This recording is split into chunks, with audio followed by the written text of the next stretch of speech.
Bonjour et bienvenue. Le message qui va suivre vous est présenté par Impact Centre Chrétien Église de Lille. Nous croyons qu'en l'écoutant, vous serez édifiés, encouragés, transformés et propulsés comme une flèche vers votre destinée en Christ. Nous vous souhaitons une excellente écoute et que Dieu vous bénisse. Amen, amen. Donc nous sommes toujours dans notre série 5 raisons pour lesquelles chercher la volonté de Dieu, la volonté parfaite de Dieu est capitale pour ta vie. Dis à ton voisin 5 raisons. 5 raisons encore. Et nous sommes sur la raison 4 maintenant. La raison 4 sur laquelle nous sommes depuis un certain temps. Je voulais faire ça en 2 fois, mais c'est comme si... Je crois que le Saint-Esprit a beaucoup de choses à nous dire à ce sujet. Qui est béni par le fait de savoir qu'il y a une meilleure version de lui-même, qui est sur le point de sortir, d'être manifesté. La première fois, nous avons expliqué que Dieu a tout misé sur toi. Qu'il a investi, il t'a doté d'une valeur inestimable. Inestimable, parce que tu as un travail d'orfèvre. Ton corps a été tissé. Les sentiments de Christ doivent être en toi, pour ton âme. Tu as été doté de capacités, notamment la capacité de prendre une décision est une capacité extrêmement rare dans la création. Quand je dis extrêmement rare, c'est vraiment un monopole. Ce n'est pas que c'est rare. Il n'y a aucune autre créature à qui Dieu demande son avis. Est-ce que tu me suis? Voilà, le diable même voudrait qu'on demande son avis. Mais on ne demande pas son avis. L'homme est la seule personne qui est dotée d'une volonté de faire ou de ne pas faire, d'accepter ou de ne pas accepter. Et ton esprit, ce n'est pas n'importe quel esprit, c'est l'esprit de Dieu. C'est Dieu qui a soufflé en toi et qui a fait de toi un être vivant. Ça ne s'est jamais produit dans l'univers. Vous savez, quand Dieu voulait des plantes, il a dit à la terre de donner des plantes. Il ne s'est pas déplacé. Mais quand il s'agissait de faire l'homme, Dieu a commandé, en fait. Il s'est déplacé lui-même. Il a dit, faisons l'homme à notre image, selon notre semblance. Donc, c'est lui-même qui s'est déplacé. Il n'a pas dit à quelqu'un, fais-moi un homme. Ça, c'est la première chose. La deuxième chose, c'est que quand il s'agissait de faire la femme, n'est-ce pas? Qui est la deuxième version, l'autre facette de Dieu, n'est-ce pas? Il a dit, faisons l'homme au départ. Et la Bible dit quoi? Qu'il les créa homme et femme. Donc, elle était déjà conçue dès le départ. D'accord? Donc, Adam a été manifesté en premier, puis Dieu voulait manifester le deuxième être, d'accord? Qui constitue une autre facette de Dieu. Qu'est-ce qu'il a fait? Il n'a pas dit à Adam, couche-toi, et il n'a pas dit, Adam, donne-moi la femme. La Bible nous dit qu'il a mis l'homme dans un profond sommeil, et il a pris sa côte. Est-ce que tu me suis? Et il a refabriqué. Donc, ce qu'il a fait pour Adam, c'est ce qu'il a fait pour la femme.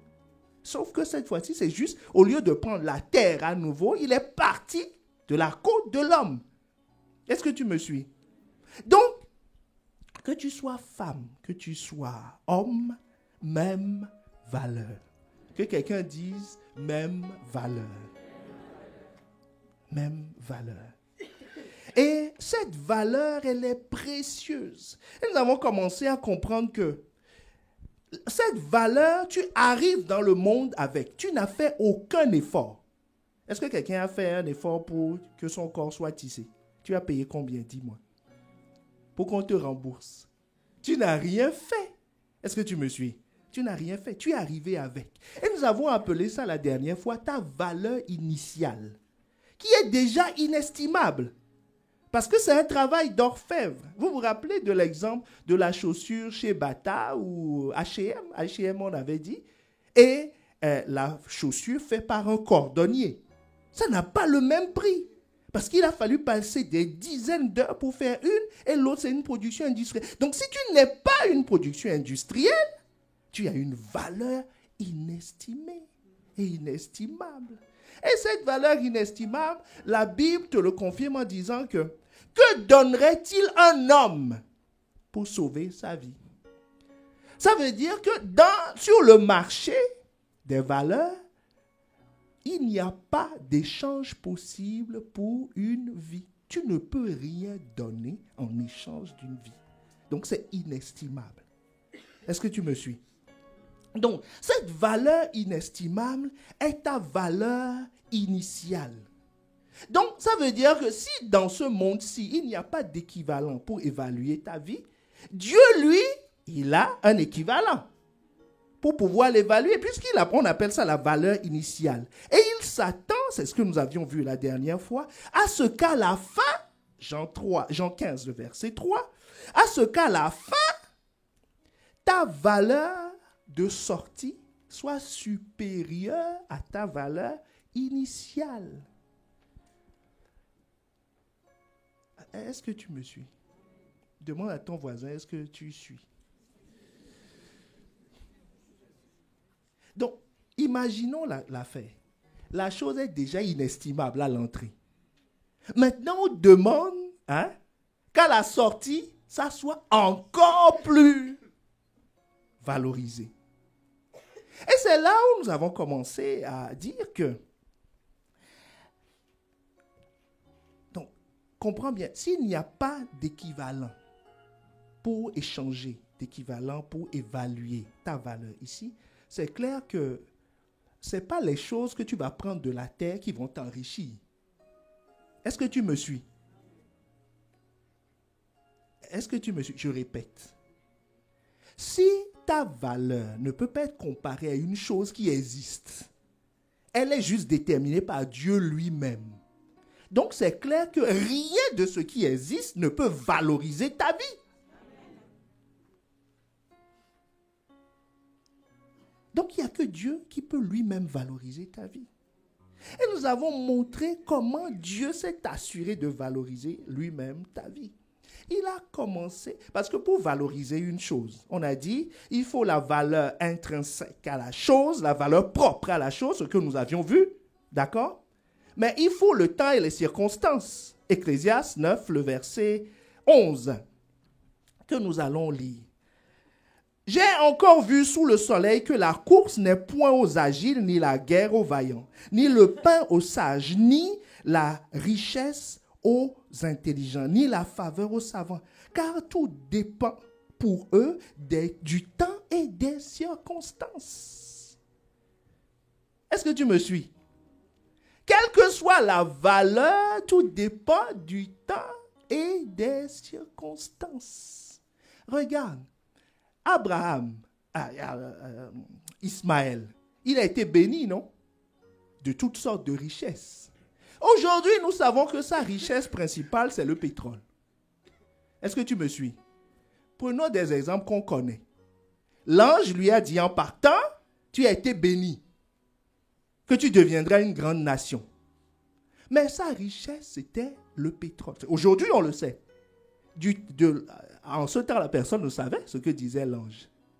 Mais il a fallu des temps et des circonstances pour que sa richesse prenne de la valeur. Est-ce que tu me suis? Si on avait fait le forage du temps de Louis XIV, qu'est-ce que ça allait changer au monde? Est-ce qu'ils allaient devenir riches? Jamais. Il fallait Henry Ford pour créer la voiture.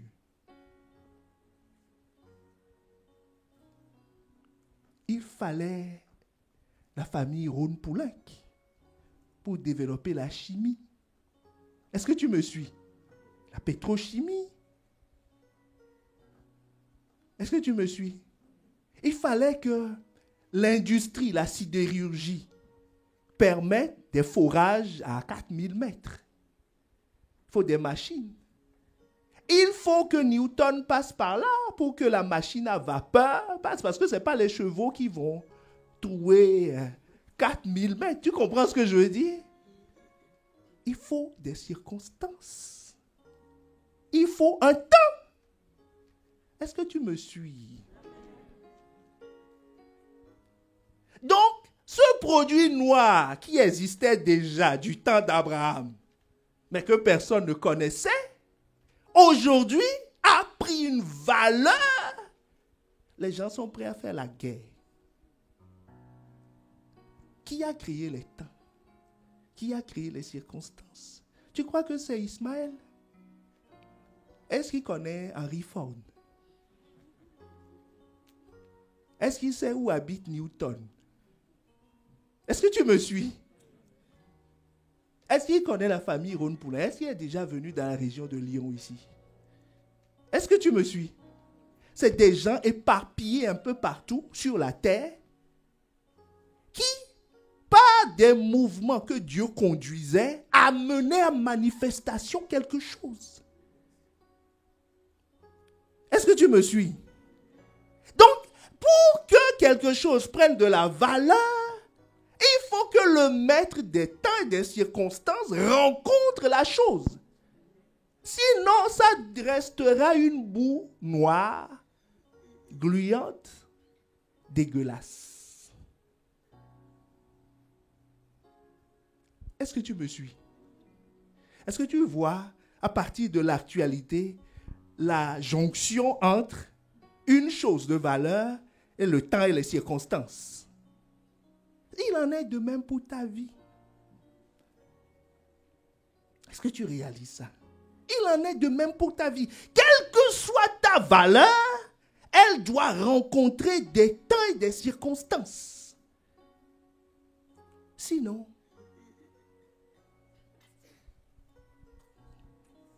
je proclame sur ta vie que dans le nom de Jésus, tu seras conduit vers les temps et les circonstances qui vont te mettre en évidence, qui vont faire que les gens vont dire, mais c'est lui qu'on attendait. Et on dit, mais c'est lui. Alors on va dire, mais où étais-tu? Alors que jusqu'à présent, on te dit, avant que je ne ferme les yeux, disparaître de ma vue. Maintenant, quand les gens vont, quand on va te voir, on dit, la question qu'on va te poser, mais où étais-tu? Sous forme d'un reproche. On dit, mais pourquoi tu étais où? Tu étais où? Parce qu'on t'attendait ici. Est-ce que tu me suis? Donc, il te faut rencontrer le maître des temps et des circonstances. C'est pour ça que nous avions dit, Dieu t'a donné la valeur et tu as une totale autonomie sur ta valeur. Tu en fais ce que tu veux. Ce que tu veux. Vous vous rappelez de l'exemple d'Elvis Presley? Il chantait à l'église, après il a chanté dans le monde. C'est à toi, tu fais ce que tu veux. Mais sauf que tout ce que Dieu dit, c'est qu'au final, je vais te demander des comptes. Mais en attendant, tu fais ce que tu veux. Au milieu. Mais dans le nom de Jésus, tu ne feras pas ce que tu veux. Tu feras ce que Dieu veut. Pour pouvoir rencontrer ces temps et ces circonstances. Mais Dieu, lui, il a gardé les temps et les circonstances. Les temps et les circonstances. Daniel 2, le verset 21, qui nous dit, c'est lui.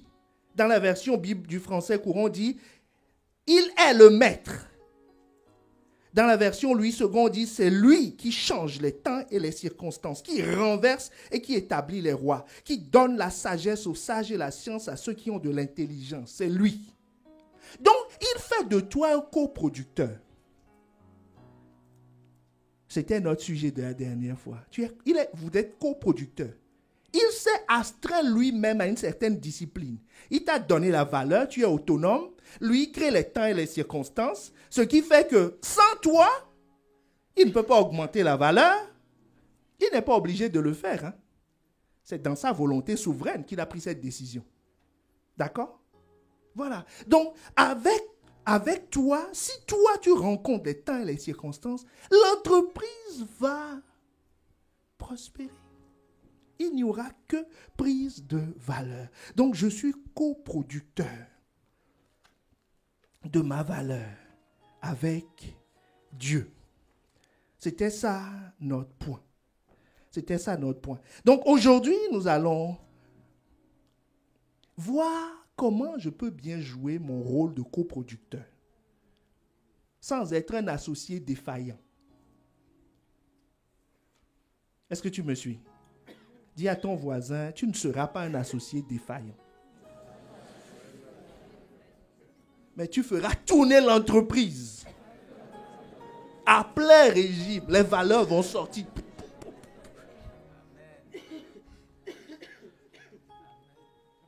Amen.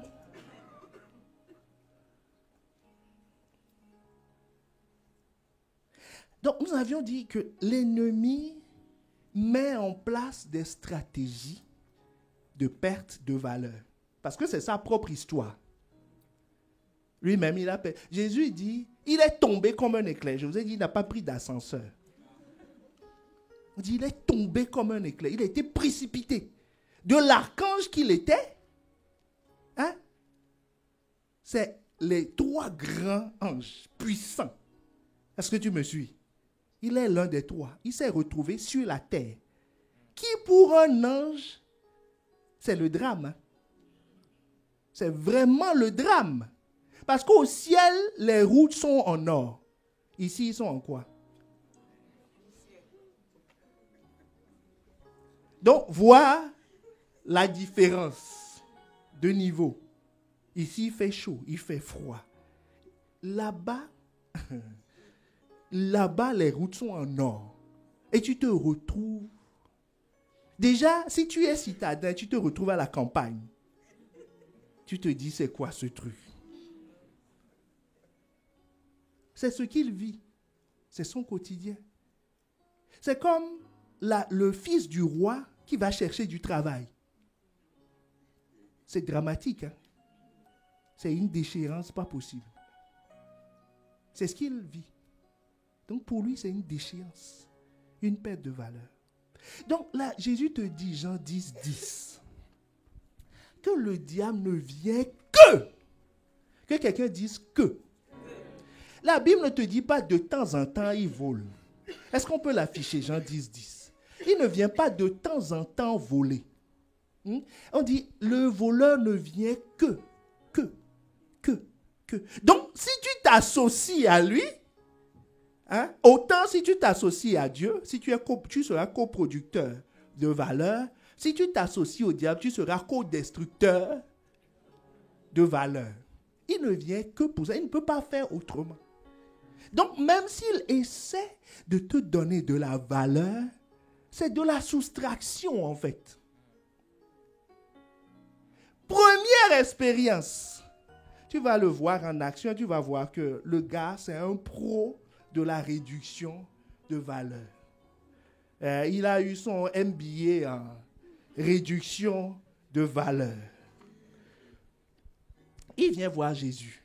Luc 4, versets 5 à 7. Je suis en train de t'amener tout doucement pour que tu comprennes comment il s'y prend et comment il réduit la valeur de beaucoup. Il dit, le diable, l'ayant élevé, lui montra, on parle de Jésus, hein, lui montra en un instant tous les royaumes de la terre. Que quelqu'un dise de la terre. Et lui dit, je te donnerai toute cette puissance et la gloire de ces royaumes, car elle m'a été donnée et je la donne à qui je veux. Jusque-là, c'est vrai. Si donc tu te prosternes devant moi, elle sera tout à toi. Première rencontre avec Jésus. Donc, toi. Hein? Il voit Jésus. Tu connais Jésus. Donc, toi, quand il va te voir. Donc, il voit Jésus et il explique à Jésus. Il dit, Jésus, tu es le bienvenu. Tu es le Fils de Dieu. J'ai un cadeau pour toi. Le cadeau, c'est quoi? Il n'a pas dit un royaume. Tout. Il dit, tout ce que j'ai, là, je te le donne. Mais c'est quoi? Les choses de la terre. Au Fils de Dieu,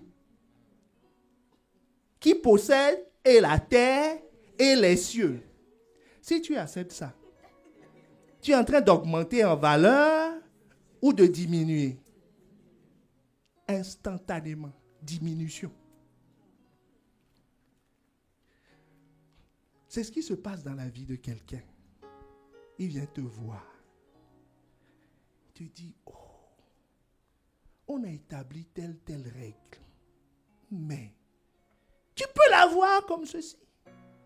Ma soeur, mon frère, la chose est déjà à toi. Pourquoi tu vas te précipiter et prendre un truc pacotille? Vous voyez comment il réduit les valeurs? Il a proposé ça à Jésus.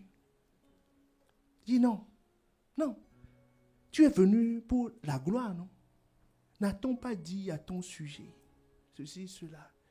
Il dit oui, tu es le roi, tu es le Seigneur. Que toute la terre te rende gloire. Et voilà, je te donne la terre. Je te donne la terre. Si tu prends ça, c'est pour ça que je te dis, quoi qu'il te donne, même si ça paraît flamboyant, extraordinaire, dès que tu prends, réduction de valeur. Il essaie avec Jésus. Jésus a dit non. Jésus a dit, je ne suis pas fou. Ce qui a protégé Jésus, c'est qu'il connaît la valeur des choses. Et c'est de ça dont je vais te parler. La question de la valeur, si tu ne connais pas, tu vas prendre.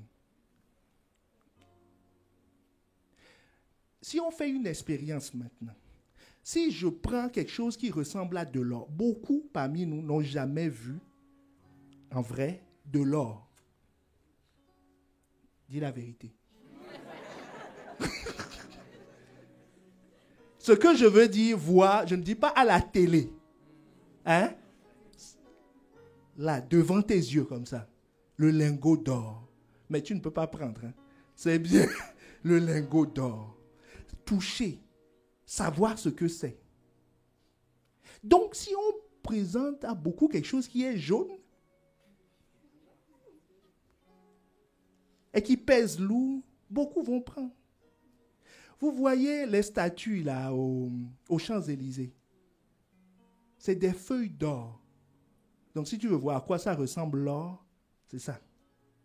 Mais ce n'est pas la peine de prendre. Parce que c'est des feuilles d'or. L'or a une capacité, avec 1 gramme, on peut faire de grandes feuilles. Donc, si tu ramasses tout l'or qui est dessus, tu fonds, tu n'auras que... C'est pour ça qu'on l'a laissé à l'espace public et il n'y a pas de policier pour garder. Parce que c'est une quantité infinitésimale d'or. Est-ce que tu me suis? Mais c'est ça l'aspect de l'or. Pourquoi je vous dis ça? Parce si on ne connaît pas la valeur des choses, on est tenté par l'apparence. L'apparence. Donc là, c'est l'apparence. Puisque l'histoire de Jésus a commencé par un film. Et il lui a montré l'apparence des richesses. L'apparence des choses pour le bluffer. Jésus dit non, moi je ne suis pas dans l'apparence. Je connais le fond des choses. Tu sais, il a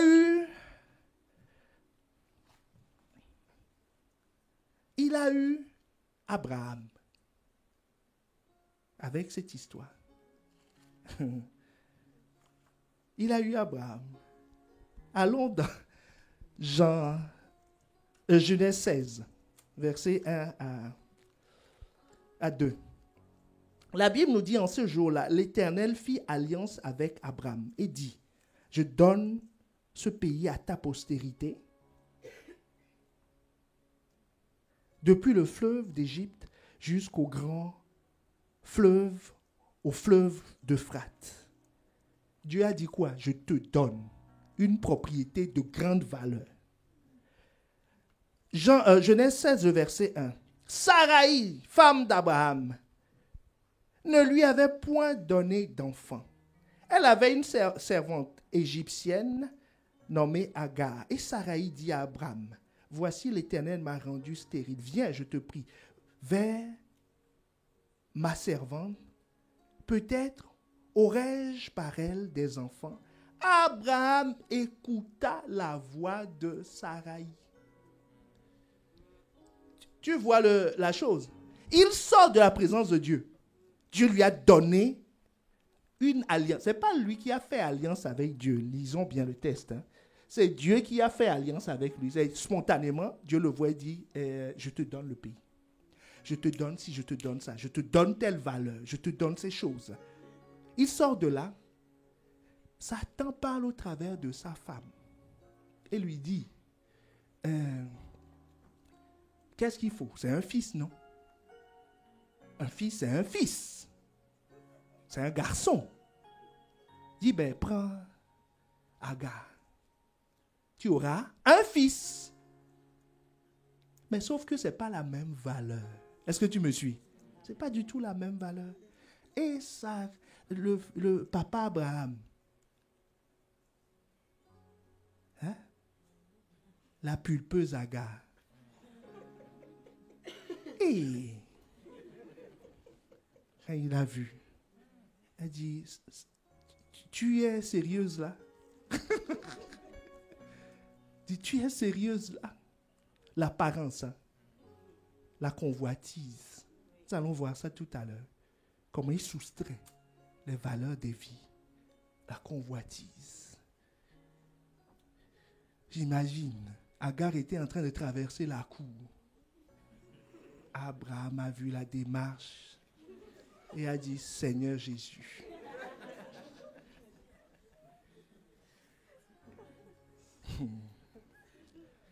L'attrait des richesses, hein, des valeurs. Ne ris pas d'Abraham, mais pense à ta situation. Quand il te miroite quelque chose, comment tu te mets en mouvement? Et rapidement, il dit, si c'était à midi, dis vivement le soir. Vivement, vivement. Toutes ces pensées sont polarisées sur ça. Jusqu'à ce que l'enfant est arrivé. Et les problèmes ont commencé. L'enfant de grande valeur prévu, attendu. Vous imaginez, je suis sûr que pour la naissance de Ismaël, c'est Sarai qui a organisé la fête. Est-ce que tu me suis? Parce qu'elle l'attendait. Après, ça s'est transformé en drame. C'est elle qui s'est levée et qui a dit, il faut que cet enfant sorte de cette maison. C'est souvent ce qui se passe. La chose paraît flamboyante au début, et puis à la fin, ça se transforme en caillou dans la bouche. Et on veut s'en débarrasser. Ça devient un problème. Et pourtant, qui l'eût cru au début? Si tu avais vu le début de l'affaire, c'était glorieux. Est-ce que tu me suis? C'était glorieux.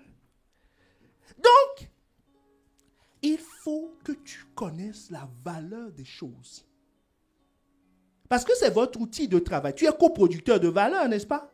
Tu dois connaître la valeur des choses. Sinon, tu ne peux pas produire, tu vas mépriser la valeur. Et donc, ce matin, la première des choses que nous allons voir, c'est qu'il faut que tu prennes comme unité de mesure les valeurs de Dieu.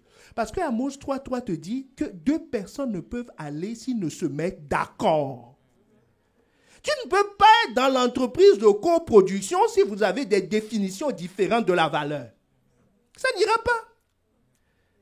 Regarde les problèmes de couple, de famille et tout ça. C'est quoi le problème? On n'est pas d'accord. C'est ça la base du problème. Toi, tu veux acheter une Twingo, lui, il veut acheter une Porsche. Tout ça, c'est des voitures. C'est ça le problème. Tu veux économiser, il veut dépenser. C'est ça le problème. On n'est pas d'accord. Donc, on ne peut pas faire fructifier l'entreprise si on n'est pas d'accord sur l'objet même de la production. Vous êtes coproducteur de valeur, mais si lui, l'autre veut réduire la valeur, il y a un problème. Est-ce que tu me suis? Donc, il faut qu'on comprenne la notion de valeur. Et Jésus va nous aider à comprendre la notion de valeur. Il dit, Jésus va nous montrer que tu peux discerner la valeur que les gens attribuent aux choses dans leur comportement. Est-ce que tu me suis? Dans leur comportement. Luc 7, le verset 40 à 47. C'est une longue histoire, mais qui nous édifiera par la grâce de Dieu. Je t'assure que que ta mentalité se rend endommagée. Et tous les réducteurs de valeur qui sont sur ton épaule tombent. Jésus prit la parole et lui dit, Simon, j'ai quelque chose à te dire. Dis à ton voisin, Jésus a quelque chose à te dire. Mais parle. C'est une technique que Jésus utilise pour attirer son attention. Et Pierre, écoute bien ce que je vais dire. Il dit, un créancier avait 2 débiteurs. L'un devait 500 deniers et l'autre 50. Et comme ils n'avaient pas de quoi payer, il leur remit à tous 2 leurs dettes. Lequel l'aimera le plus? Simon répondit, celui, je pense, auquel il a le plus remis. Jésus lui dit, tu as bien jugé. Puis, se tournant vers la femme, on parle de quelle femme? C'est la femme qui a versé son parfum, 1 an de salaire, sur les pieds de Jésus et qui l'essuyait avec ses cheveux. Il lui dit, puis se tournant vers la femme, il dit à Simon, vois-tu cette femme? Je suis rentré dans ta maison, parlant à Pierre, hein? Je suis rentré dans ta maison. Tu ne m'as point donné d'eau pour laver mes pieds. Pas de parfum, de l'eau. Dis, tu ne l'as jamais fait. Mais elle les a mouillés de ses larmes. Elle les a essuyés avec ses cheveux. Tu ne m'as point donné de baiser. Mais elle, depuis que je suis rentré, elle n'a point cessé de me baiser les pieds. Tu n'as point versé l'huile sur ma tête. Mais elle a versé du parfum sur mes pieds. C'est pourquoi je te le dis, ses nombreux péchés ont été pardonnés, car elle a beaucoup aimé. Mais celui à qui on donne peu, aime peu. Jésus dit quoi? Le comportement que cette femme a vis-à-vis de moi dépend de la valeur. Est-ce que tu me suis? Parce que pour elle, Jésus a une valeur inestimable. Jésus a une valeur inestimable. C'est pour ça que si tu as pu braver le froid pour venir, les empêchements pour venir, c'est que ce que tu vas entendre, l'Église, la communion, a une valeur supérieure à d'autres choses pour toi déjà. Est-ce que tu me suis? Sinon, quelles sont les excuses? Oui, je veux bien venir, mais il y a un repas de famille. Je veux bien venir, mais je suis fatigué. Je veux bien venir, mais je ne sais pas, il y a quelque chose qui me dit de ne pas venir. C'est une question de valeur, de ce qu'on perçoit. Parce que quand tu te lèves le matin, même à moins 50 degrés, c'est la même question.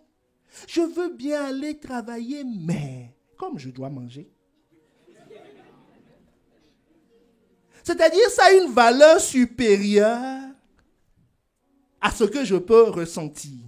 Oh, est-ce que tu me suis? Ça a une valeur supérieure. Vous voyez que ça facilite les choix.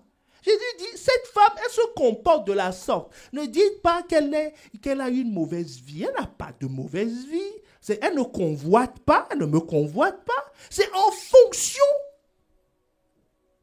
de la valeur que j'ai pour elle. De ce que j'ai fait pour elle. Elle sait que je vais lui pardonner ses péchés. Elle sait qu'avec moi, sa vie va prendre de la valeur. Qu'elle ne valait rien. Elle sait qu'avec moi, donc, un an de salaire, ses cheveux, elle nettoie. Elle le faisait au milieu des hommes en Israël. Les regards qui la fusillaient. Dis, mais c'est qui celle-là? C'est qui celle-là? Mauvaise vie. Prostituée, on l'a traitée de tous les noms. Elle est folle, elle est ceci, elle est cela. Même Judas était indigné. Bon, Jésus Pierre donnait une certaine valeur. Lui au moins, il a admis Jésus chez lui à la maison. Judas n'a jamais invité Jésus à la maison. Donc, vous voyez les niveaux de valeur. Il y a le niveau de valeur de Judas. Pierre, lui, se posait juste la question, c'est qui cette femme qui importune mon maître? C'est tout. Judas, lui, était scandalisé par le gaspillage qui était fait sur Jésus. Est-ce que tu vois la différence? Voilà. C'est pour ça que quelqu'un qui ne comprend pas dit, mais pourquoi tu t'investis? Pourquoi tu pries? Pourquoi tu donnes ton argent? Pourquoi tu fais ci? Parce qu'il est scandalisé, parce qu'il n'accorde aucune valeur à ça. C'est tout. C'est tout. La valeur que tu accordes aux choses détermine ton comportement. Détermine quelle place tu fais dans ton emploi du temps, quelle organisation tu mets. Parce que c'est la valeur qui détermine la priorisation des choses. Il ne faut pas organiser une réunion de prière pour demander, Seigneur, fasse que je t'aime davantage. Non, occupe-toi de la valeur. Si tu changes de coefficient, que tu affectes à ça, tu vas voir que ton comportement changera tout de suite. Si je dis maintenant qu'il y a une tonne d'or enfouie à 10 mètres sous le sol, par moins je ne sais combien de degrés où le sol est bien dur, les gens vont.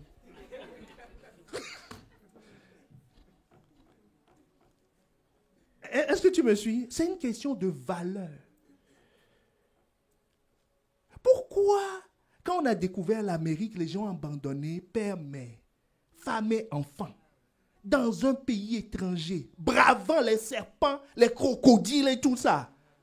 Valeur. Est-ce que tu me suis? Donc, par ton comportement, on peut déduire quelles sont les choses qui ont de la valeur, quelles sont les choses qui n'ont pas de valeur. Ce n'est pas une question de discours. C'est pour ça que nous voyons, mais comment reconnaître la valeur d'une chose? Est-ce que tu me suis? Est-ce qu'on est ensemble? Est-ce que ça va? Jésus va toujours nous expliquer, au fur et à mesure. Parce que la question de valeur, elle est essentielle. Jésus va nous l'expliquer. Il va nous l'expliquer. Allons dans Matthieu 13, versets 44 à 46.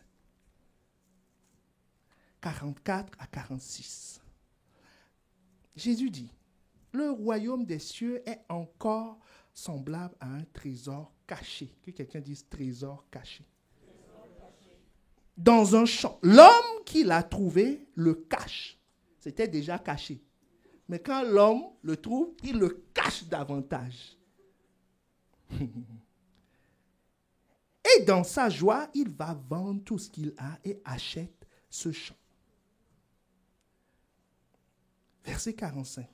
Le royaume des cieux est encore semblable à un marchand qui cherche de belles perles. Il a trouvé une perle de grand prix.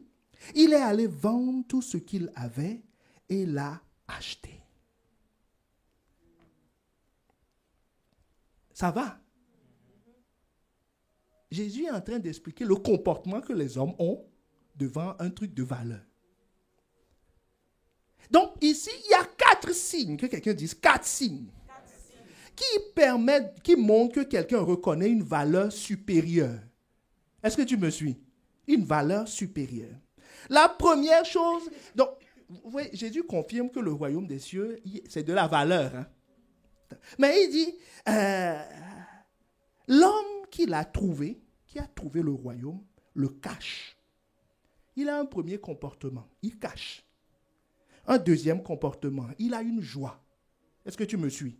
Un troisième comportement, il va vendre tout ce qu'il a. Pas une partie, tout ce qu'il a. Quatrième comportement, il vient acheter. Est-ce que tu me suis? Premier comportement, il cache. Deuxième, il a une joie. Troisième, il vend. Quatrième, il achète tout ce qu'il a. Nous allons vérifier ces faits. Quand on dit qu'il cache, donc il a constaté. Combien de personnes interagissent avec la parole et constatent que ça, c'est une chose de grande valeur? C'est ton cas. Qui se dit, l'effet que ça produit en moi, rien d'autre ne l'a produit avant. dit, l'argent j'ai cherché, hein. Les relations j'ai cherché, ceci j'ai fait. Donc, il découvre de prime abord que ça, il y a une valeur ajoutée. Il y a quelque chose de spécial dedans que je n'ai trouvé nulle part. Que je n'ai trouvé nulle part. Premier constat. Quand tu sais que tu as trouvé ce que tu cherchais depuis longtemps, qui correspond à tes besoins, tu as automatiquement une joie. Jusque-là, ça va. Tu as automatiquement une joie. Dans ton cœur, tu te dis, ah, ouais, je l'ai trouvé. Et je l'ai trouvé, il y a quelque chose de spécial ici. Mais Jésus dit, ça ne se limite pas à ça. Parce que c'est ce qu'il raconte dans le verset 44. Le royaume des cieux est encore semblable à un trésor caché dans un champ. L'homme qui l'a trouvé le cache et dans sa joie, il va vendre tout ce qu'il a et achète ce champ. Verset 45, il donne une deuxième analogie. Il dit maintenant, le royaume des cieux est encore semblable à un marchand qui cherche une belle perle. Et il a trouvé une perle de grand prix. Et il est allé vendre tout ce qu'il avait et l'a acheté. 2 versets à la suite, il a sauté 2 critères. Réaffichons les versets. Verset 44, suis-moi bien. Ce point est important. Tu vas voir le comportement de beaucoup. Il dit, le royaume, il le cache. Dans sa joie, il va vendre tout ce qu'il a et achète. Verset 46. Le royaume, il a trouvé une perle de grand prix. Il est allé vendre tout ce qu'il avait, il l'a acheté. Il ne l'a pas caché. Et il n'a pas éprouvé de joie. Est-ce que tu me suis? Quand quelqu'un te répète la même chose 2 fois et insiste sur un point, ça veut dire qu'il y a une hiérarchie dans les points. Et que les 2 derniers points, vendre et acheter, sont plus importants que cacher et la joie. Je répète. Dans le premier verset, il a donné 4 critères. Il cache, il a la joie, il vend et il achète. D'accord? Dans le deuxième verset, racontant la même histoire, même analogie. D'accord? Il dit juste qu'il vend et il achète. Donc, vendre et acheter sont les véritables clés pour posséder le champ. Est-ce que tu me suis? Sont les véritables clés pour avoir la valeur et augmenter en valeur. Il cache, c'est quoi? Il cache, il a caché. Est-ce que ça lui appartient? C'est ce qu'on voit dans l'histoire des terres, des 4 types de cœurs. Quand on est en contact avec la parole, tout le monde est heureux. Tout le monde est content. Tout le monde est émerveillé. On dit, waouh, quelle parole, quelle transformation. Mais combien sont prêts à payer pour ça? Oh, est-ce que tu me suis? Combien sont prêts à payer? Tout le monde dit non, c'est merveilleux. Ça répond à toutes mes questions. Je m'attendais à... Combien disent, pasteur, j'ai été trop béni, quoi. Et tu dis, la suite, la prochaine fois. Ah non, au fait, j'ai telle ou telle préoccupation. Il y a des concurrents de valeur. Et pourtant, il affirme avoir trouvé quelque chose de grand prix. Je te donne un autre exemple.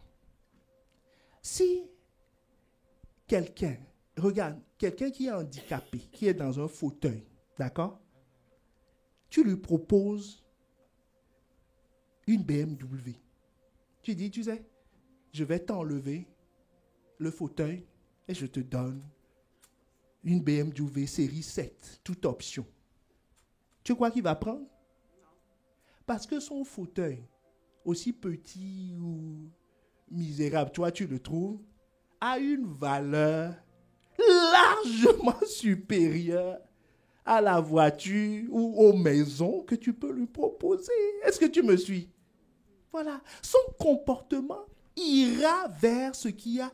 Et cette personne est prête à tout, à renoncer à une série 7 pour prendre un fauteuil.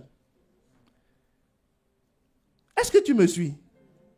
Donc, comment reconnaît-on la valeur? Si tu as compris, tu as saisi que Dieu a une valeur inestimable, tu seras prêt à avoir le comportement de vendre, de te débarrasser de tout ce qui peut t'empêcher. Est-ce que vous voyez l'affaire? Ça devient un comportement naturel, automatique, normal. Normal. Tu es prêt à renoncer à tout ce qui peut t'empêcher d'avoir accès à cette chose-là. C'est pour ça que Jésus dit dans la deuxième histoire qu'il est parti, il a tout vendu, il s'est débarrassé de tout et il est revenu. Et il a dit, je veux acheter cette perle. Est-ce que tu me suis? Dans l'histoire d'Abraham que je racontais tout à l'heure, Abraham avait les deux choses. La promesse de Dieu, l'alliance. Genèse 15, il avait l'alliance. Genèse 16, il avait sous ses yeux la pulpeuse Agar. Tu vois le système de valeurs. L'attrait de ce monde et la promesse de Dieu. Il voit les deux. Et son cœur, quand il était sorti de la présence de Dieu, il a caché puisqu'il n'a rien dit à Sarah. Son cœur était en joie. Quand il revenait à la maison, il dit, non seulement j'ai l'enfant, mais on vient de me donner la terre. Depuis la Méditerranée jusqu'à l'Euphrate, il était en joie. Mais ça ne suffisait pas. Tu vois, non? Ça ne suffisait pas. Maintenant qu'il est confronté à la petite Agar, il n'est pas prêt à vendre ses désirs pour acheter la promesse. Oh, est-ce que quelqu'un me suit? Il n'est pas prêt. C'est là où ça n'a pas été. Sinon, il a caché. Il était en joie. Mais il n'a pas vendu. Et il n'a pas acheté. Et au final, Ismaël est arrivé. D'évaluation. Mais ce ne sera pas ton cas au nom de Jésus. C'est pour ça que Jésus dit, celui qui reconnaît la valeur d'une chose est prêt à tout pour l'avoir. La différence entre Pierre et Judas, elle est celle-ci. Pierre a toujours reconnu la valeur de Jésus. Il a suivi jusqu'au bout. Judas ne le reconnaissait pas. Jean 6, le verset 68 nous dit, Pierre se pose la question suivante. Simon-Pierre lui répondit, Seigneur, à qui irions-nous? Tu as les paroles de la vie éternelle. Ta valeur est inestimée. Pour Judas, Jésus valait combien? 30 pièces d'argent. Matthieu 27, le verset 9. Vous voyez la différence entre les deux au niveau du comportement. 30 pièces d'argent. David, le roi David et sa femme Michal. Nous sommes dans 2 Samuel 6, le verset 20. David s'en retourna pour bénir sa maison et Michal, fille de Saül, sortit à sa rencontre. Elle dit, quel honneur aujourd'hui pour le roi. Elle se moquait, hein? Quel honneur aujourd'hui pour le roi de s'être découvert aux yeux de ses servantes et de ses serviteurs, comme se découvrirait un homme de rien. Disant, David, tu as perdu ta valeur, toi le roi, tu as dansé à l'église en quelque sorte, quoi. Toi le roi, tu as dansé, non? Moi je me tiens. Je garde ma position solennelle. Hey! David répondit à Michal, c'est devant l'Éternel qui m'a choisi de préférence à ton père et à toute ta maison pour m'établir chef sur le peuple de l'Éternel, sur Israël. C'est devant l'Éternel que j'ai dansé. Il dit, je sais ce qu'il a fait pour moi, c'est pour ça que je danse. Donc, si tu vois un fou de Dieu, c'est parce qu'il sait ce que Dieu a fait pour lui. C'est pour ça qu'il est fou.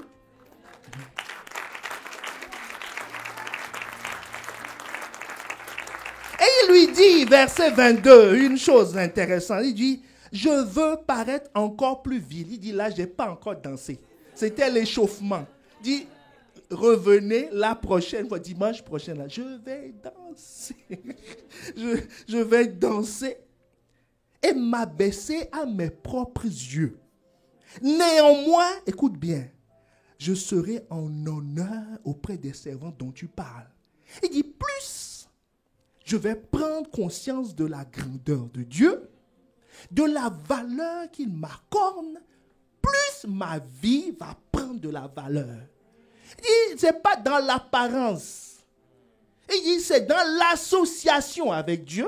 Quand je vais donner les choses à Dieu, ça va prendre de la valeur. Même si à tes yeux, tu trouves que, oui, habillé en cravate, en ceci, tailleur, je ne peux pas faire ci, je suis trop digne pour venir à l'église ou m'associer aux chrétiens, ainsi de suite. Il dit, peu importe, tu vas voir que ma vie va prendre une ascension.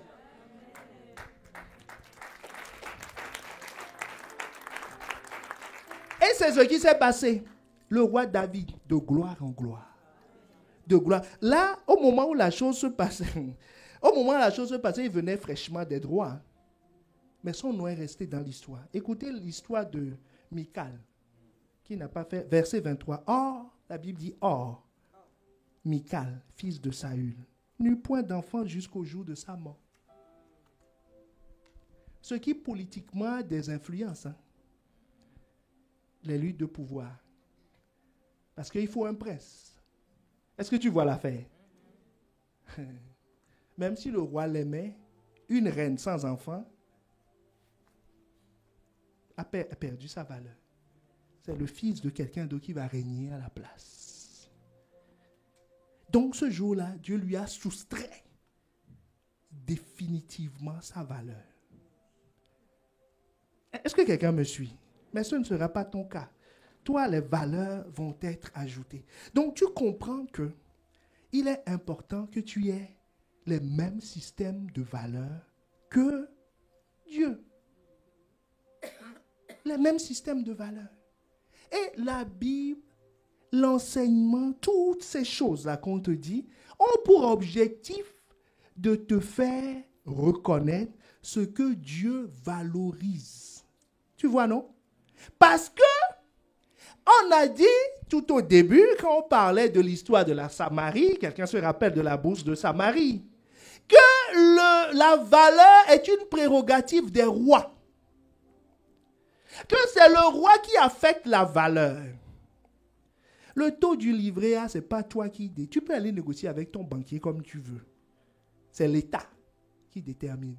Le coût de l'or, toi, tu peux trouver que ça doit valoir ceci. On va dire, merci pour ton avis, mais bon, on va te sortir un mot, quoi, en disant, garde ton avis pour toi. Il y a des gens qui déterminent le coût. Donc, ce que tu penses, ça ne nous intéresse pas, pour être poli. D'accord?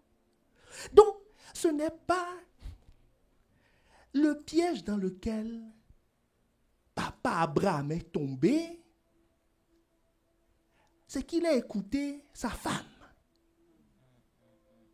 qui affectait les valeurs aux choses. Est-ce que quelqu'un me suit? Dieu lui a dit, moi je te donnerai un enfant. Dieu ne lui a pas cité de nom de femme. Donc, naturellement, c'est qui? C'est sa femme. Mais lui, il a écouté sa femme qui trouvait que Agar avait plus de valeur pour atteindre l'objectif que elle. Il a suivi. Diminution de valeur. Pierre était choqué de voir cette femme verser. Enfin, choqué, désolé pour la femme, je ne sais pas quel était le sentiment qui l'animait. Judas et les autres étaient choqués de voir que cette femme, a priori, gaspillait l'argent pour Jésus. Mais Pierre a eu la sagesse d'attendre le commentaire de Jésus. Jésus lui a dit, moi j'affecte une très grande valeur à ce qu'elle fait. Judas a dit, non, moi je ne suis pas d'accord avec l'affectation de valeur. La valeur est une prérogative de roi. Sur cette terre, il y a un homme, il y a une femme qui a la plus haute valeur ajoutée pour toi. Tu comprends ce que je veux dire? Ce n'est pas à toi de voir leur tête, leur compte en banque ou leur voiture, leur carnet d'adresse et dire non. Lui, demande à Dieu, qu'est-ce qui a la haute valeur ajoutée pour moi? Amen. Dieu te dit, honore ton père et ta mère. Tu me suis? Il est en train de te dire, et est-ce qu'il t'a dit honore ton oncle et ta tante? Non. Est-ce qu'il a dit honore ton cousin et ta cousine qui sont plus âgés que toi? Donc il est en train de te dire que ton père et ta mère ont une valeur supérieure aux autres. Est-ce que quelqu'un me suit?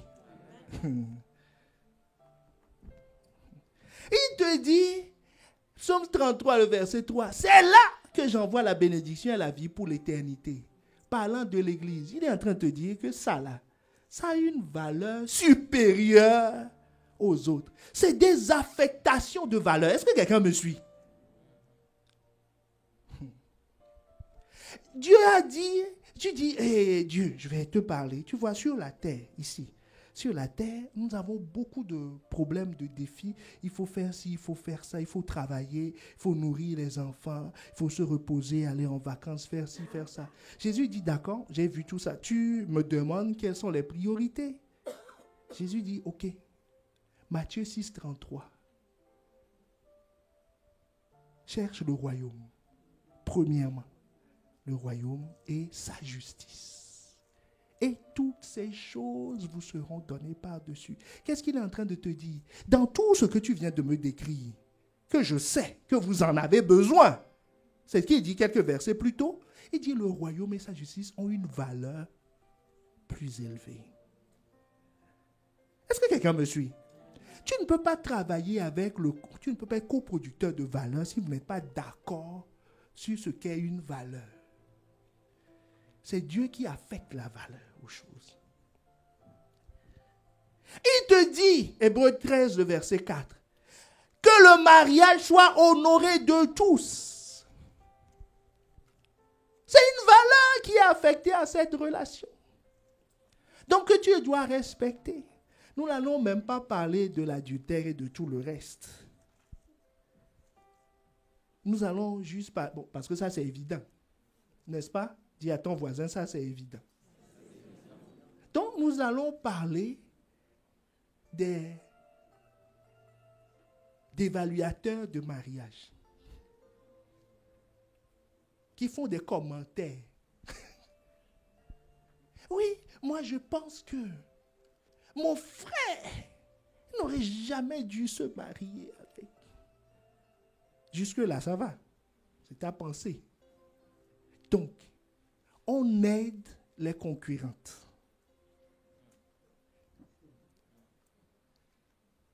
On leur facilite les choses. On leur file des informations stratégiques. Est-ce que quelqu'un me suit? Ton voisin fait semblant de ne pas comprendre de quoi je parle. Donc, il s'attaque à la chose, n'est-ce pas? Il combat. Il combat ce à quoi Dieu a dit, ça a une haute valeur. Est-ce que quelqu'un me suit? Il y en a même qui prient pour que sa femme ou son mari décède. Là, on va rentrer dans un cadre légal maintenant, puisque le mariage est rompu. Est-ce que quelqu'un me suit?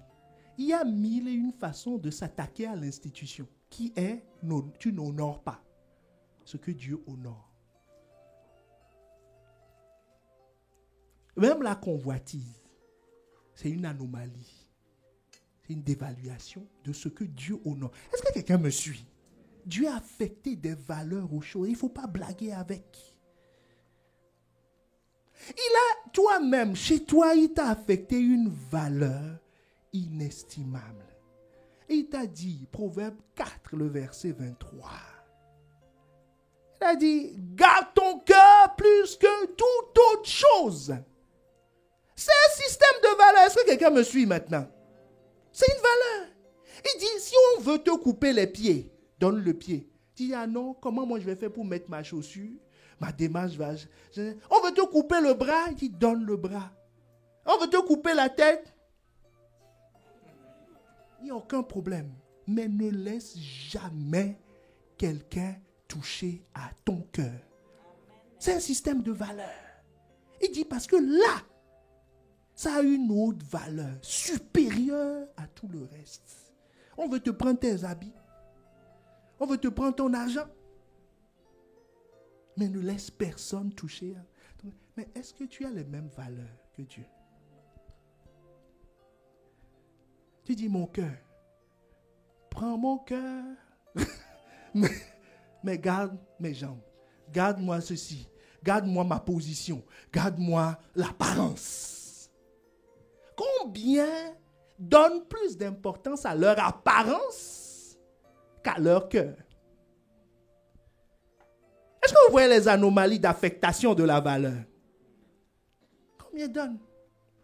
Prêt à tout pour paraître spirituel. Mais derrière, il ne soigne pas son cœur. Pour être bien vu des hommes, bien vu de l'assemblée, belle apparence, mais il ne soigne pas son cœur. Et Dieu a dit, ça a une valeur inégalée. Comment on peut être coproducteur si on ne fait pas attention si on n'a pas les mêmes systèmes de valeurs? Ou est-ce que quelqu'un me suit?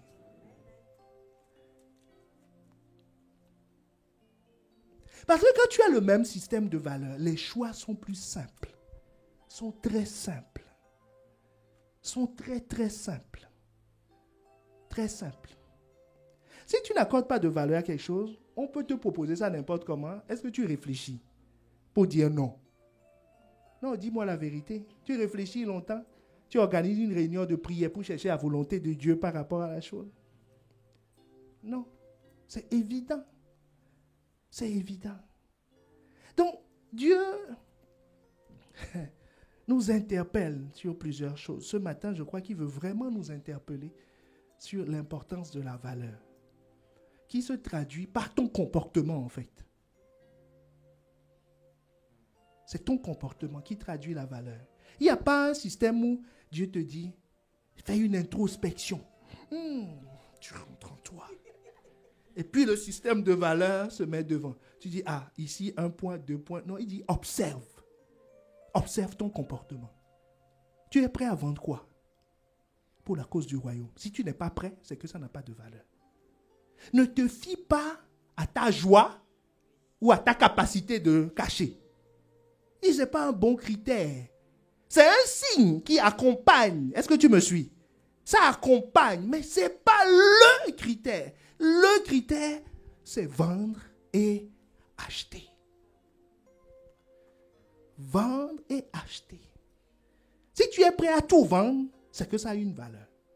Si tu es prêt à réviser ton emploi du temps, ta vie, réorganiser tout ce qui est en toi pour cette chose-là, c'est que ça a de l'importance. Sinon, ça n'a pas d'importance. Vous savez, ça m'a, personnellement, pendant des années, cette chose m'a empêché de m'engager à fond avec Dieu. Pendant des années, j'avais la joie, j'ai caché. Mais on n'est jamais rentré dans l'engagement. C'est-à-dire vendre, se débarrasser de ce qui a de la valeur pour moi. À chaque fois, je trouvais des excuses. De par ma position, je ne peux pas faire ci. De par ceci, je ne peux pas faire ci. Qu'est-ce que les gens vont penser de moi? Ceci, cela. Des années. Oh, est-ce que quelqu'un me suit? Des années. Des années, des années, des années. Jusqu'à ce que j'ai vendu. Parce que quand tu vends, ça veut dire que la chose est hors de ton contrôle. Quand tu vends, tu ne vas pas dire à celui qui a acheté, bon, maintenant, tu vas faire ci, tu vas faire... Non, si tu vends, tu as vendu. La chose quitte ton contrôle. C'est là où tu rentres. Vous voyez, la mère de Moïse, elle a caché l'enfant 3 mois. Elle a eu de la joie ou pas de la joie? Énormément de joie.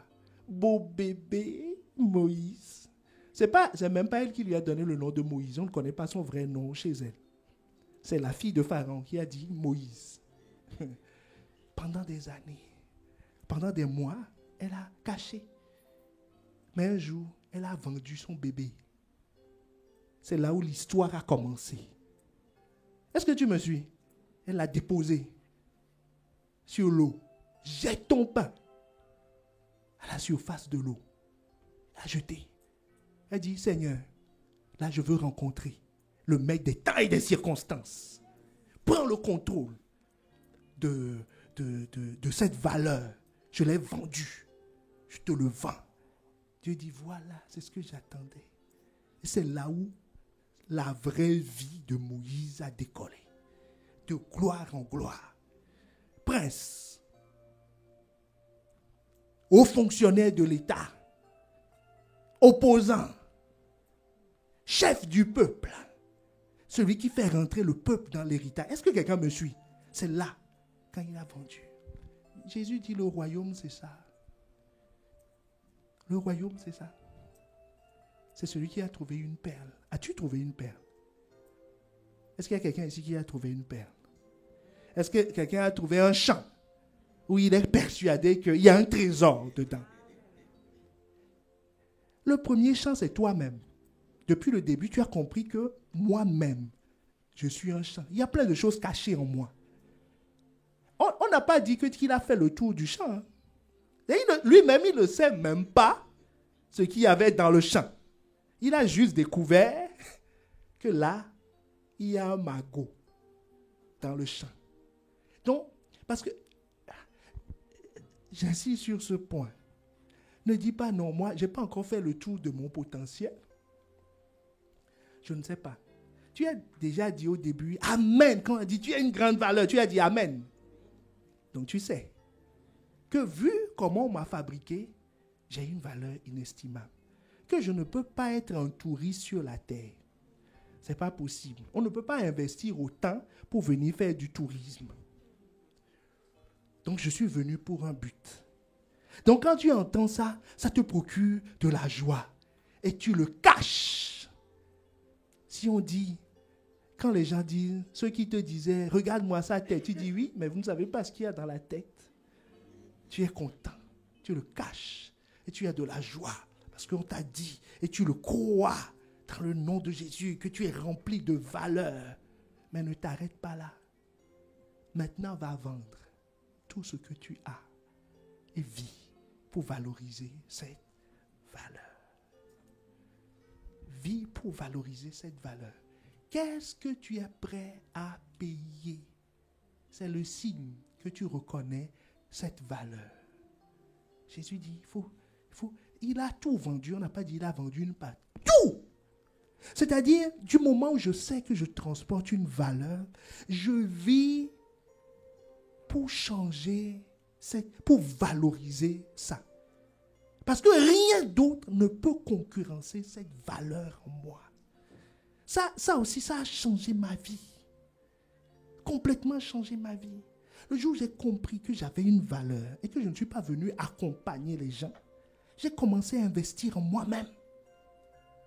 Est-ce que tu me suis? Investir en moi-même. Parce que ce n'est pas l'or et l'argent qui vont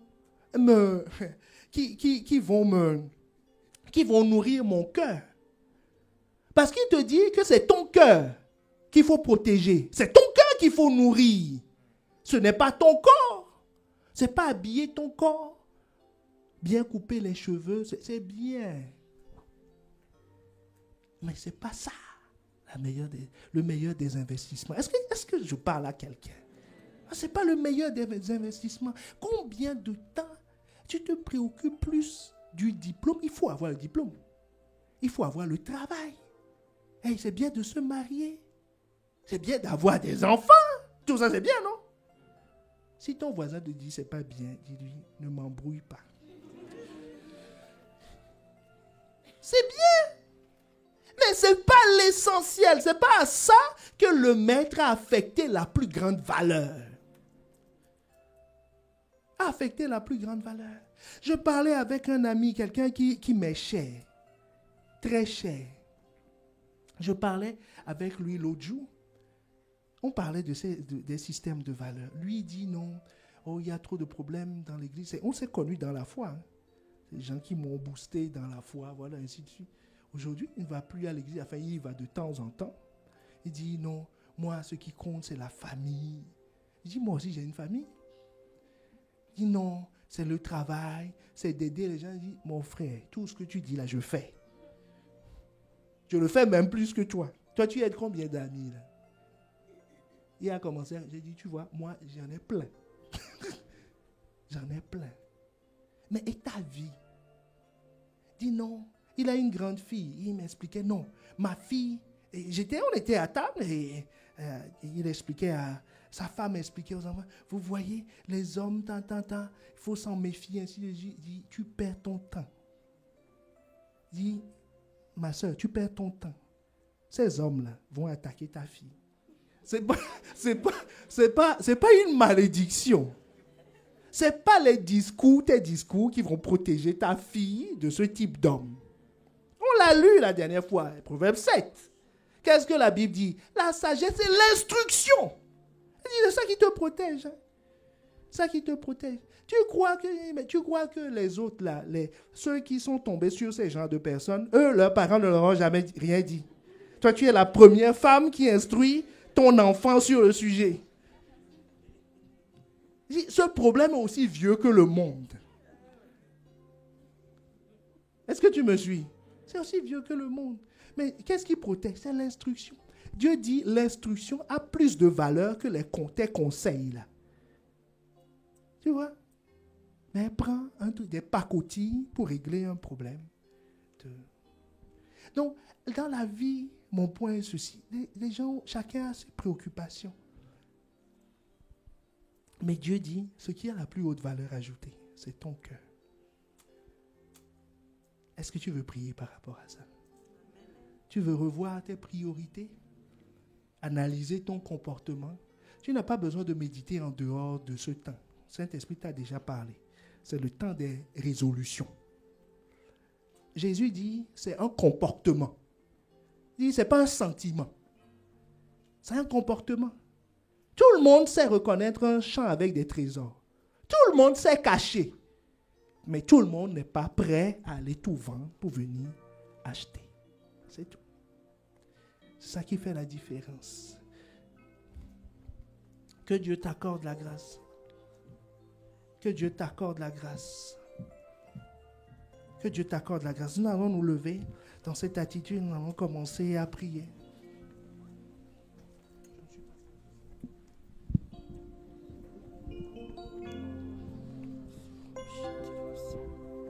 Commence par élever la voix.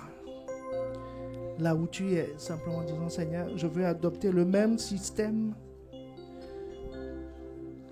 de valeur que toi.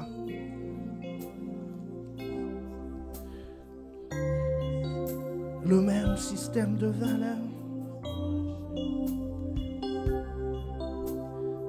Le même système de valeur. Que ce que tu appelles de l'or, que je dise que c'est de l'or. Que ce que tu n'appelles pas or, que je ne l'appelle pas or. Tu as appelé la sagesse. Tu as dit combien acquérir la sagesse vaut mieux que l'or. Combien acquérir l'intelligence est préférable à de l'argent.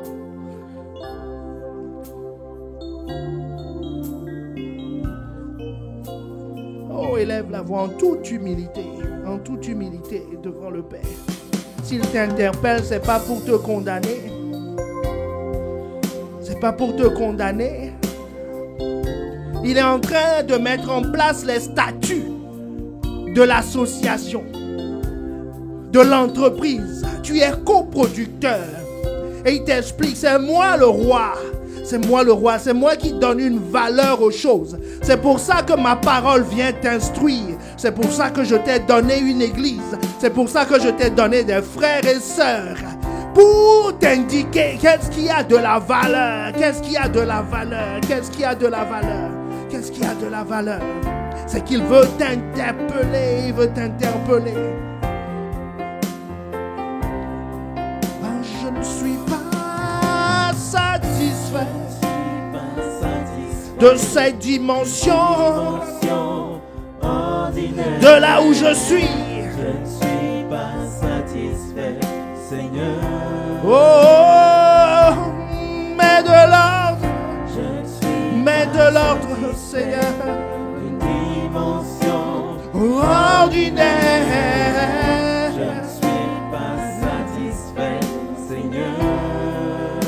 Je ne suis pas satisfait de là où je suis, de ce que je vois maintenant. Je ne suis pas satisfait, Seigneur. Ah, je ne suis pas satisfait de mes excuses.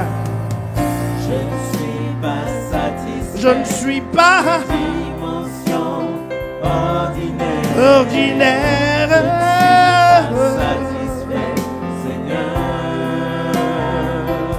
Je ne suis pas satisfait d'une dimension ordinaire. Je ne suis pas satisfait, Seigneur. Oh, oh, oh,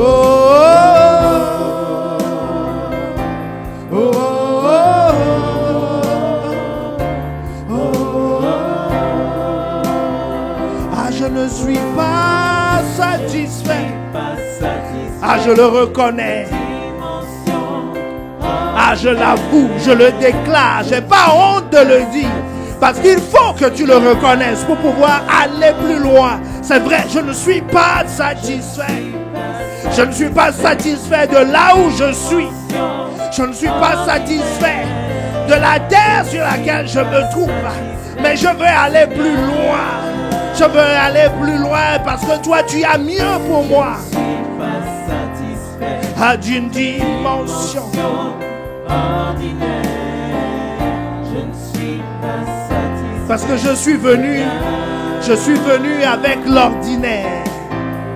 Je suis venu avec l'ordinaire. Mais ce que je veux, c'est de vivre l'extraordinaire. Je suis venu avec une version. Mais ce que je veux, c'est la meilleure version. Je suis venu avec quelque chose. Je ne suis pas démuni. Mais je veux sortir avec le meilleur. Je ne cherche pas Ismaël. Je ne cherche pas un enfant. Je cherche l'enfant de la promesse. Je ne cherche pas une relation. Je cherche la relation que tu as prévue pour moi.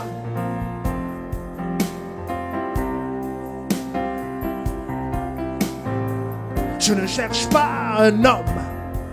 Je cherche l'homme que tu as prévu pour moi.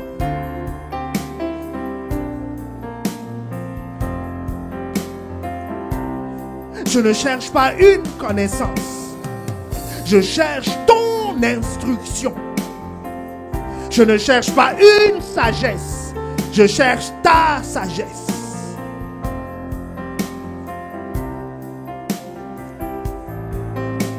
Seigneur, donne la capacité à quelqu'un maintenant d'aller vendre et de venir acheter.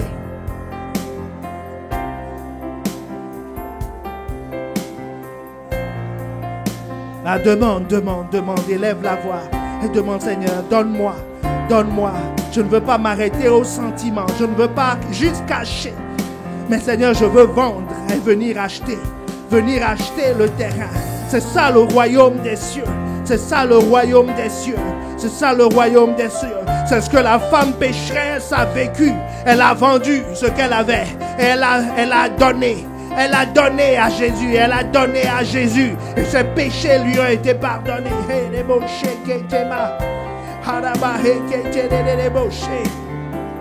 Ah, je veux vendre. Je veux vendre et venir acheter. Je veux vendre et venir acheter. C'est le comportement que je veux avoir. Vendre et acheter.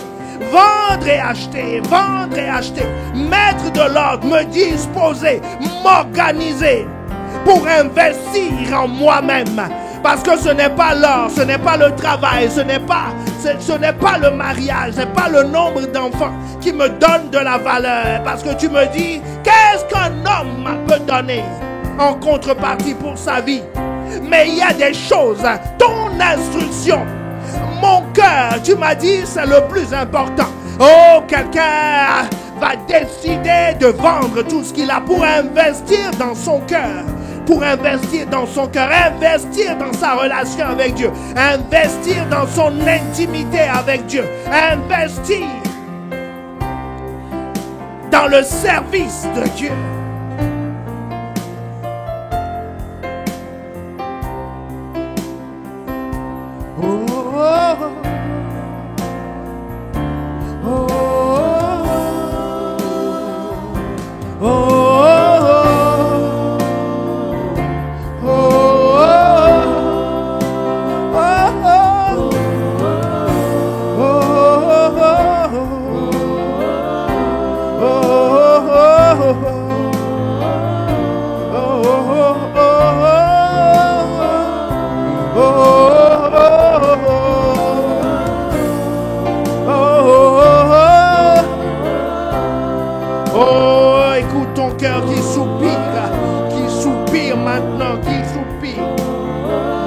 Le Saint-Esprit est en train de faire défiler devant tes yeux les résolutions que tu dois prendre, l'organisation que tu dois mettre en place. Maintenant, saisis-les, décide d'aller dans cette direction. Décide d'aller dans cette direction. Il est en train de t'aider à prendre de la valeur. En faisant ces choses, tu vas prendre de la valeur. Comme il a dit à Abraham que tu auras un enfant, tu auras le pays. N'écoute pas Sarai, n'écoute pas les hommes qui te disent non. Tu peux avoir la même chose en passant par ici ou par là. C'est le Créateur, l'affectateur des valeurs qui est en train de te parler maintenant, qui est en train de te donner des consignes. Si tu peux noter, note ces consignes qui montent dans ton cœur. Note-les afin de ne perdre aucune de ces consignes. Parce qu'il est en train de mettre ta vie en ordre. Ta vie en ordre pour augmenter ta productivité. Pour augmenter ta productivité. Il dit, s'il y a quelqu'un, s'il y a une branche et qui commence à porter du fruit, parce que si tu as défié le froid pour venir ici, c'est parce que ça a une certaine valeur pour toi. Ce message est là pour t'aider à t'émonder, à aller plus loin. Si tu es là, c'est parce que ça a commencé à avoir une valeur. Donc il veut plus, il veut plus, il veut plus, il veut plus. Il veut que tu es au-delà de la joie. Il veut que tu deviennes le propriétaire du terrain, le propriétaire du trésor. Parce que la révélation, sa révélation est ce qui t'appartient. Ce qui t'appartient à toi et à tes descendants. Cette révélation, c'est le terrain que tu achètes. C'est la richesse qui est cachée dans le terrain. C'est la révélation. Il veut que tu ailles plus loin. Que tu ailles plus loin. Que tu ailles plus loin. Tu as déjà bien fait d'avoir de la joie. Tu as déjà bien fait de cacher. Mais il dit, il faut que tu ailles plus loin. Plus loin, plus loin. Il faut que tu ailles plus loin.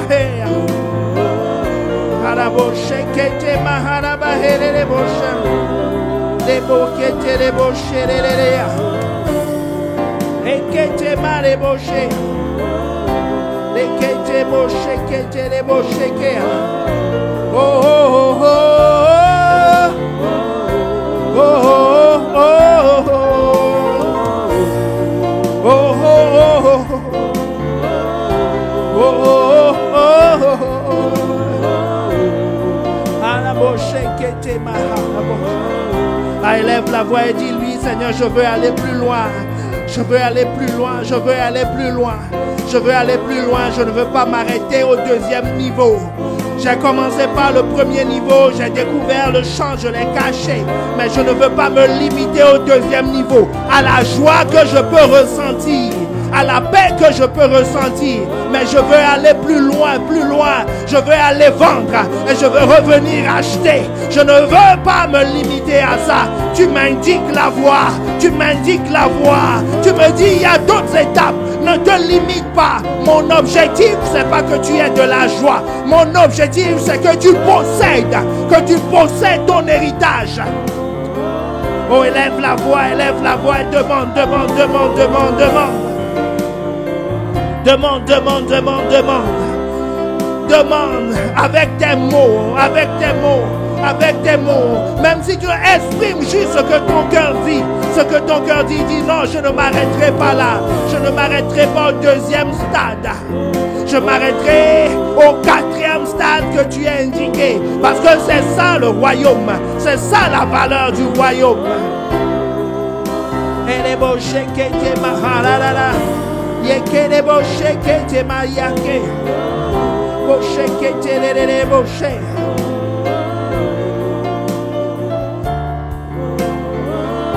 Oh oh oh oh oh. Oh oh oh oh.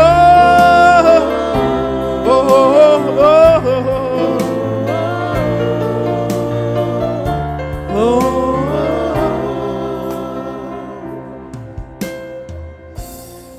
Ceux qui veulent répondre à cet appel font cette prière. Ceux qui veulent aller plus loin, qui veulent passer le stade 3, aller au stade 4. Parce que Jésus dit, c'est ça posséder le royaume, c'est ça posséder la valeur. C'est ça, parce que c'est ça la réalité du royaume. Donc tous ceux-là qui ont envie d'aller plus loin avec lui, répétez cette prière avec moi. Seigneur Jésus, merci pour ta parole. Dans ta parole, tu nous dis que dans les paraboles, nous avons les secrets qui sont cachés depuis la fondation du monde. Et Seigneur, nous pouvons attester que depuis la fondation du monde, les hommes ont cru, j'ai cru, qu'il faut s'arrêter à la joie. Mais aujourd'hui, tu me révèles qu'il faut vendre et acheter. Seigneur, je veux vendre, je veux acheter. À partir d'aujourd'hui, expose-moi ce que je dois vendre, c'est-à-dire ce dont je dois me débarrasser pour avoir le royaume. Pierre a renoncé à sa famille, à son père, à son entreprise, et tu lui as redonné ces choses au centuple dans ce monde-ci et dans le monde à venir. Tu sais ce à quoi je dois renoncer pour acheter le royaume, pour posséder le royaume, pour être, pour vivre le royaume. Seigneur, conduis-moi. Je m'abandonne à toi. Fais prendre à ma vie de la valeur, une valeur inestimée.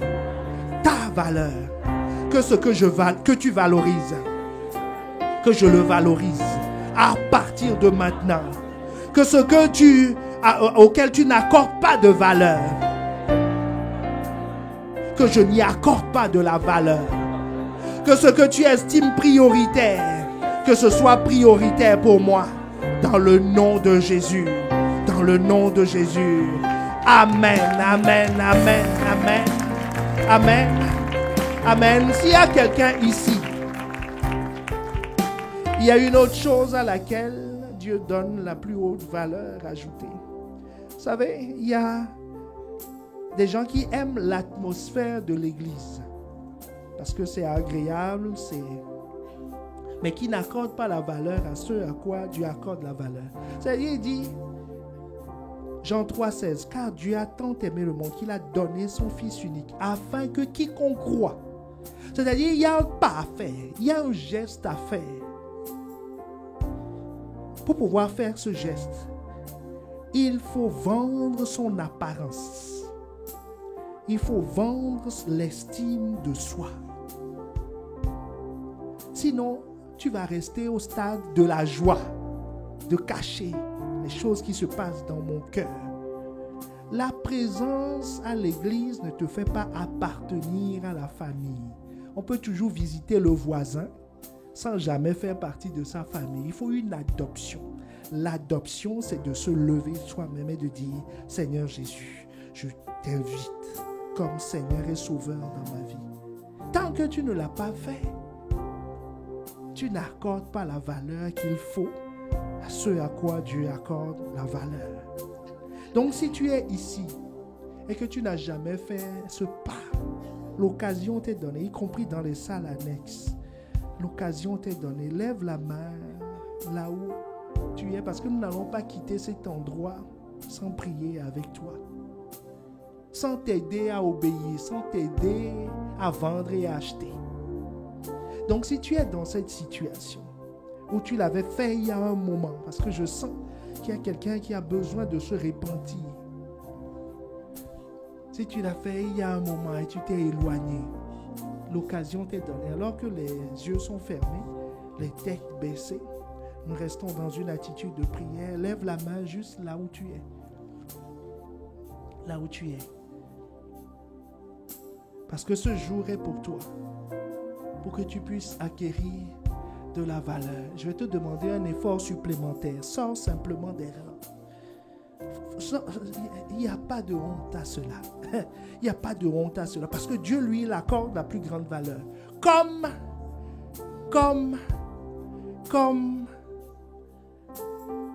ça a été le cas pour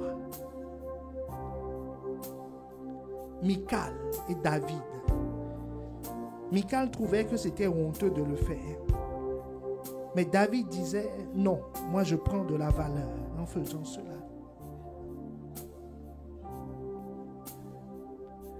Nous allons prier. Vous allez répéter après moi et toute l'assemblée avec vous. Seigneur Jésus, merci de m'avoir rappelé les choses, les vrais, ce qui a de la valeur. Seigneur, que là où je suis tombé, relève-moi. Je ne veux pas faire de mon lieu de chute une chaise. Mais je veux que ma vie prenne de la valeur. Ce que tu appelles mal, je veux l'appeler mal. Ce que tu appelles bien, je veux l'appeler bien. Dans le nom de Jésus, je veux aligner mon système de pensée sur tes valeurs. Seigneur, fasse que ma vie prenne de la valeur en toi. Que je sois un associé fiable à partir d'aujourd'hui. Fiable et pas défaillant. Je chasse de ma vie le voleur, celui qui ne vient que pour dérober. Et je t'invite, Saint-Esprit, rajoute de la valeur à ma vie. Dans le nom de Jésus. Amen, amen, amen, amen. Je ne suis pas satisfait. Vous pouvez regagner vos places. Ordinaire, je ne suis pas satisfait. Amen.